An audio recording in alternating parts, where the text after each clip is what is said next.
बिस्मिल्लाहिर्रहमानिर्रहीम अल्हम्दुलिल्लाहि रब्बिल आलमीन व सल्लल्लाहु अला मुहम्मदिन व आलिहि ताहिरीन व लअनतुल्लाहि अला आदाहिम अजमईन इला क़याम यौमिद्दीन। एक मौजू जो इस वक्त सोशल मीडिया पर चल रहा है, जिसकी वजह से उलमा को उमूमन और बिलखुसूस मराजे को और इनक़िलाब को गालियाँ पड़ रही हैं, वो मौजू ये कि एक साहब ने मुक़ायसा किया मजालिस का तरावी से, तो और उसके बाद नमाज जुमा को बचाने की कोशिश की। तो पहली बात यह कि अगर सोशल डिस्टेंस की बात हो या वायरल इन्फेक्शन के फैलने की बात हो, उस एतबार से तो हर चीज़ ही बराबर है, चाहे वो कोई घर की पार्टी हो या नमाज हो या अज़ादारी हो, चाहे नमाज जुमा हो। सोशल डिस्टेंस के उन्वान से और वायरल इन्फेक्शन के फैलने के ख़तरे के उन्वान से हर चीज़ बराबर है। तो इसमें नमाज जुमा को क्यों मुस्तस्ना करने की कोशिश की गई, ये बिल्कुल एक अलग मौजू है, क्योंकि शायद वो अपने नमाज जुमा को बहुत अहम समझते हैं। अब यहाँ पर जो दूसरा मौजू ये कि मजलिस का अज़ादारी का मुक़ायसा किया गया तरावी से, तो ये बिल्कुल एक गलत मुक़ायसा है, क्योंकि तरावी जो है वो एक शख्स ने शुरू की और उस शख्स ने खुद उस तरावी को नअमल बिदअत कहा। उस फ़िरक़े के तमाम अफराद इसको बिदअत हसना कहते हैं, जबकि मजालिस या अज़ादारी इमाम हुसैन अलैहिस्सलाम की इब्तिदा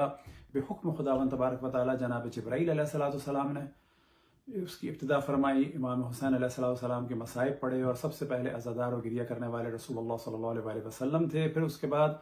जो मसाइब पढ़े इमाम हुसैन अलैहिस्सलाम के, वो रसूलुल्लाह सल्लल्लाहु अलैहि वसल्लम ने पढ़े, और फिर इमाम हुसैन पे गिरिया करने वाली जनाब सैयदा सलामुल्लाह अलैहा वल मौला अमीरुल मोमिनीन अलैहिस्सलाम थे। और उसके बाद बाकी तमाम आइम्मा अलैहिमुस्सलाम ने इमाम हुसैन अलैहिस्सलाम की अज़ादारी को बर्पा किया, और उनके अलावा खुसूसन हज़रत ज़ैनब सलामुल्लाह अलैहा, हज़रत उम्मे कुलसूम सलामुल्लाह अलैहा ने इसमें बहुत ही ज़्यादा अहम किरदार अदा किया। यहाँ तक कि इमाम ज़मान अलैहिस्सलाम इरशाद फरमाते हैं इमाम हुसैन अलैहिस्सलाम के मसाइब के लिए, वलाकियन्ना अलैका बदल दुमूए दमआ, ए मेरे जद इमाम हुसैन, मैं आपकी नुसरत नहीं कर सका, ज़माने ने मुझे मौखर कर दिया, मैं आप पर आंसुओं के बदले खून से गिरिया करता हूँ। तो इसका मुक़ायसा क़त्अन किसी भी एतबार से बिदअत नअमल बिदअत, यानी उस बिदअत से कि जिसकी इब्तिदा खलीफे दुव्वम ने की, उससे नहीं किया जा सकता। दूसरी बात यह कि इमाम हुसैन पर गिरिया या मजालिस का मौजू कहा जा सकता है कि ऐसी सुन्नत रसूलुल्लाह सल्लल्लाहु अलैहि वसल्लम है कि जो आपने इस दुनिया में भी अंजाम दी, यानी इमाम हुसैन पे गिरिया किया, और जब इमाम हुसैन शहीद हो गए और आप बज़ाहिर इस दुनिया में नहीं थे, तो उस दुनिया में भी आपने इमाम हुसैन पर गिरिया किया।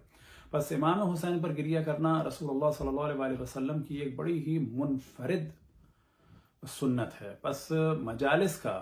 और या जर्नली अज़ादारी का मुक़ायसा किसी भी एतबार से तरावी से नहीं किया जा सकता। अब एक तीसरा मौजू हम डिस्कस करें, वो ये कि इसमें फिर कहा गया कि अगर गवर्नमेंट एक बजट दे दे मजलिस पढ़ने वालों को तो वो खामोश हो जाएंगे, और अगर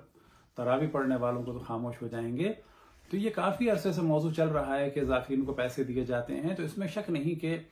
पैसे की अगर कोई डिमांड करता है तो वो मुनासिब काम नहीं है, लेकिन इस शोर को ज़्यादा करने का हक वो रखता है कि जो खुद कोई काम कर रहा हो और उसके बाद दीन की खिदमत कर रहा हो और बहुत सादा ज़िंदगी गुजार रहा हो।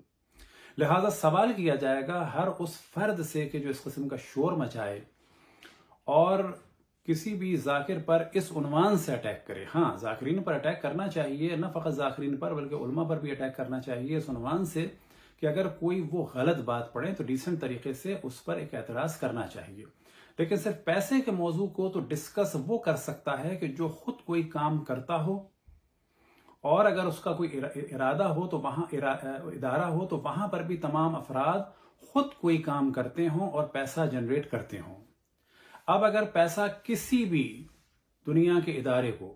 ईरान से आता है या सऊदी अरब से आता है या कोई इंटेलिजेंस सर्विसेज देती हैं या ब्लैक मनी को डोनेशंस के ज़रिए से वाइट मनी किया जाता है, तो हम उसकी बात नहीं कर रहे। हम बात इस वक्त सिर्फ ये कर रहे हैं कि जो भी इदारा या जो भी आलिम या जो भी फर्द अगर कहीं से कुछ ले रहा है तो फिर उसको तो ये बात करने का हक ही नहीं है। ये बात कैसे कोई कर सकता है कि जिसके खुद इतने खर्चे हों, लाखों के करोड़ों के अपने ज़ाती खर्चे हों। सवाल ये पैदा होता है کہ اگر کوئی دینی درس اور دروس اور مباحثے کے پیسے لے رہا ہے تو وہ بھی بالآخر جائز ہے یا ناجائز ہے؟ تو یہ جو اٹیک کیا جا رہا ہے ذاکرین پر، گو کہ ہم خود ذاکرین میں سے نہیں، لیکن یہ اٹیک جو ہے وہ کسی بھی اعتبار سے مناسب نہیں ہے۔ اٹیک کرنا چاہیے صرف غلط بات پر۔ اب ہم یہاں صرف ایک گفتگو کر کے اور سوال کر کے گفتگو ختم کریں گے کہ یہ اٹیک جو لوگ کر رہے ہیں کیا وہ بھی اورنگزیب کی طرح سے اپنا خرچہ ٹوپیاں سی کر، کہ جو ایک جھوٹی داستان تھی، اور قرآن لکھ کر رہے ہیں، یا انہیں بھی بالآخر سیلری کے عنوان سے یا تحفوں کے عنوان سے یا کسی بھی عنوان سے اتنے ہائی اسٹینڈرڈ کو مینٹین کرنے کے لیے کہیں نہ کہیں سے کچھ نہ کچھ مل رہا ہے یا نہیں مل رہا ہے؟ بس گزارش ہے تمام افراد سے کہ کرونا کے موضوع کو اور سوشل ڈسٹینس کے موضوع کو ایک میڈیکل کا ایشو سمجھیں اور شرعی اعتبار سے اس عنوان سے دیکھیں کہ جان بچانا واجب ہے، جان کو خطرے میں ڈالنا حرام ہے، چاہے حج ہو، چاہے عمرہ ہو، چاہے عزاداری ہو، چاہے تراویح ہو، چاہے نماز جماعت ہو، چاہے نکاح ہو، چاہے منگنی ہو، چاہے کوئی اور سوشل گیدرنگ ہو، یہ اس اعتبار سے سب برابر ہیں اور کسی بھی اعتبار سے کسی بھی انسان کو خطرے میں ڈالنا مناسب نہیں ہے۔ وصلی اللہ علی محمد وآلہ الطاہرین۔